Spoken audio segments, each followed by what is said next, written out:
Do you struggle to be on time, or do you get embarrassed when you're almost always late? Better yet, if you're an agent working in the real estate industry or any other business professional, or if you're an investor, have you gotten to that important appointment late and maybe missed out on a crucial deal? Well, listen to the end, and I'm going to give you a very simple, commonsensical, logical technique that I've learned from my mentors that can help you always be on time. Show reel.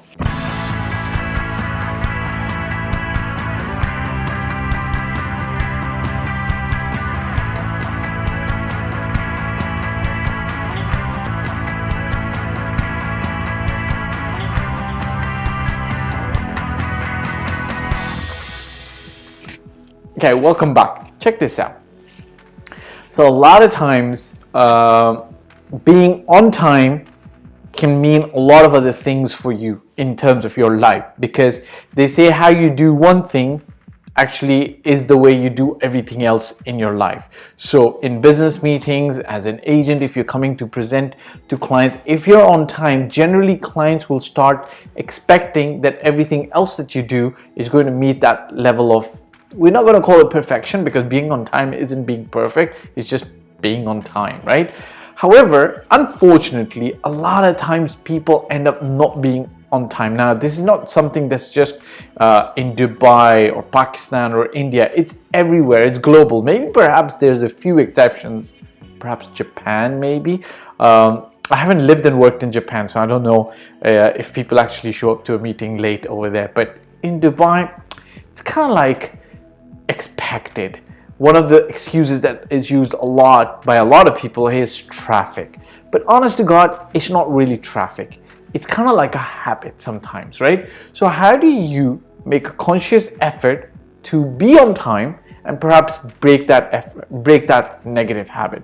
So I'm not going to address the subconscious part of why people are late or how you might be able to overcome or train your brain to be always on time. That's a story for another day. Let's focus today on a very commonsensical, actual exercise that you can undertake for you to be always on time. Check this out.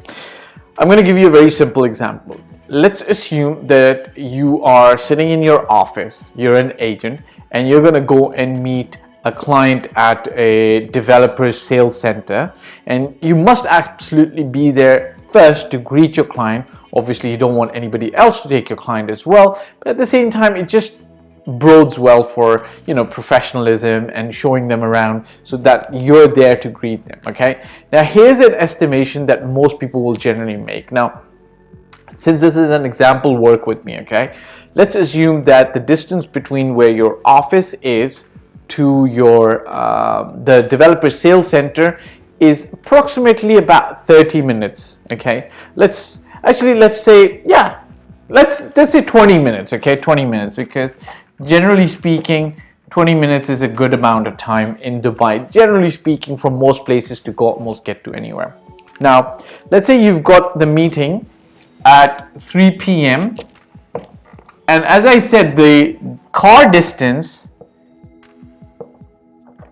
is 20 minutes. Okay, now what would common sense say?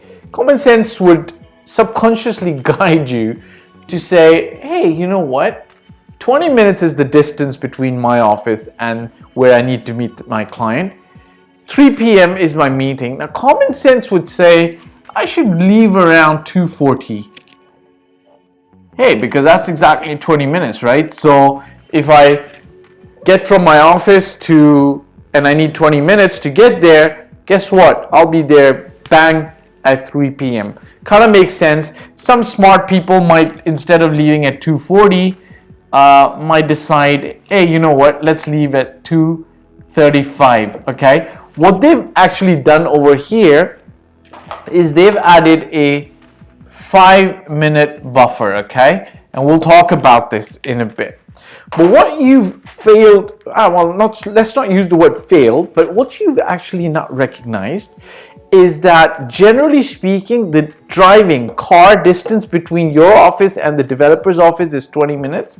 So if you were sitting in your car and there was no traffic lights, no traffic jams, no accidents, and all you had to do was get from point your office to point the meeting spot. Let's say this is the meeting spot, and all you had to do, this distance is 20 minutes. Okay, now what I'd love for you to understand is this next exercise. And if you start planning your how to get there on time, if you start doing this exercise to plan better, I think you'll almost always be on time. Okay, and this is what you do. Okay, so you estimate and break down every single action that you need to get to your client's meeting, okay, from your office.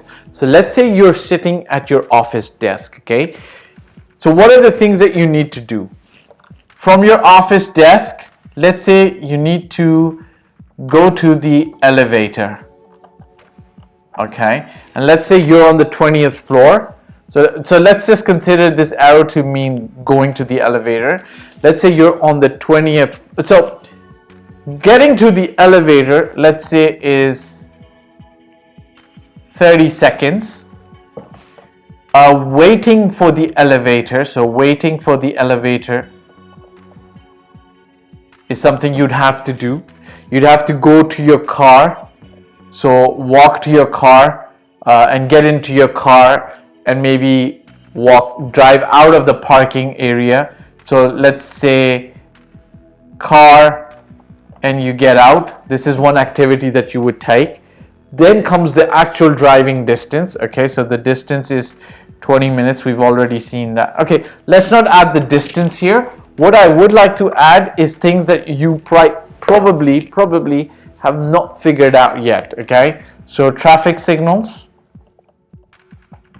or a small traffic jam, or perhaps you making a wrong turn, right? Okay, let's do a wrong turn here, okay? Then you need to get to the new place and park your car, right? Don't forget that. And then walk or take the elevator to the developer's office. At least, so there's 1, 2, 3, 4, 5, 6 extra steps that you must estimate for the things that you will absolutely need to do. So let's say you waited 30 seconds for let's say you walked to the elevator from your office. That's about 30 seconds. You waited for the elevators, let's say 1 minute. I'm not exaggerating. Sometimes in Dubai, the kind of towers that you have, this can take up to 5 minutes, but let's just do, actually I would say 2 minutes minimum, because 2 minutes is something that can happen. Getting into your car, starting it, getting out of the parking lot at your office, this will take you about 3 minutes. Okay, what if there's traffic signals? Let's say there's only one and you find it to be red. What if there's a small traffic jam, or perhaps you make the wrong turn? People do that, right? Sometimes you're on the phone, sometimes you're texting, and you shouldn't actually do that. But let's estimate at least about 5 minutes for a traffic jam, wrong turn, or a jam. Then you've got to park the car there, right? So whenever you go to a new place, you're gonna have to look for parking. Sometimes parking as a visitor might not be in the most elite space, right? And if you have a driver that's good, you're gonna get dropped off like you're valeting your car, and then you don't have to do anything. But now you have to park your car, and because you're in a new area, I would say about 5 minutes extra. Then you gotta walk and take the elevator to the developer's office. So if it's on the ground floor and it's a big developer's office, you're just going to pretty much walk straight in. But if you got to take the elevator, guess what? You're going to have to, again, I would say about 5 minutes walk, right? Now, if you totaled all of this, 5:15, 5:20, 20 minutes, 30 seconds. 20 minutes, 30 seconds. Now, if you add 20 minutes, 30 seconds to this, oh, by the way, actually this 5 minutes is kind of like a buffer, But what you would ideally do is perhaps add another buffer, right? So you would actually add, since we've added this 5 minutes for traffic jam, wrong U-turn, I'm not going to add another buffer of 5 minutes. Let's just stick to the 20 minutes, 30 seconds. And now if you add this 20 minutes, 30 seconds to this, guess what? You get a grand total of 40 minutes, 30 seconds. And this, my friends, is why most people, actually I don't want to say most people, sometimes people end up being late to meetings, right? Because they estimated, hey, the driving distance is 20 minutes, I should leave 2:40 or 2:35. In essence, this person should be leaving at 2:20, actually 2:19 to be exact, 2:19, and we'll give him 30 seconds if he wants to, p.m. to get to his meeting on time at 3 p.m. Now I'll give you, some people will ask me one thing, and this is what my mentor told me. What if I reached the place earlier, 5 or 10 minutes before? Because I had all of this, I had this 5-minute buffer here, and now I'm 5 minutes earlier. Hey, catch up on calls, text that person, text your mother, text your wife, text your girlfriend, catch up on work, right? Breathe, or take a book with you, maybe read a book on your phone or listen to something.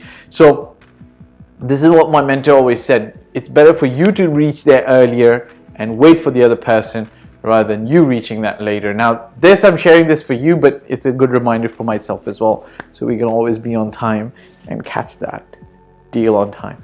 Ciao for now. Okay guys, so thanks for watching. My name again is Fahd Dawood. I've been doing this for 14 plus years. I started in 2006 in Toronto, Canada, and since 2007 I've been doing this in Dubai.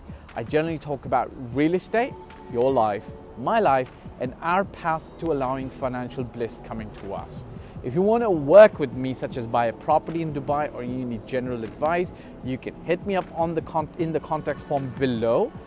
If you've liked this video, I'd appreciate if you subscribe, press the bell icon, and hit the like button and share it with other friends. Ciao for now.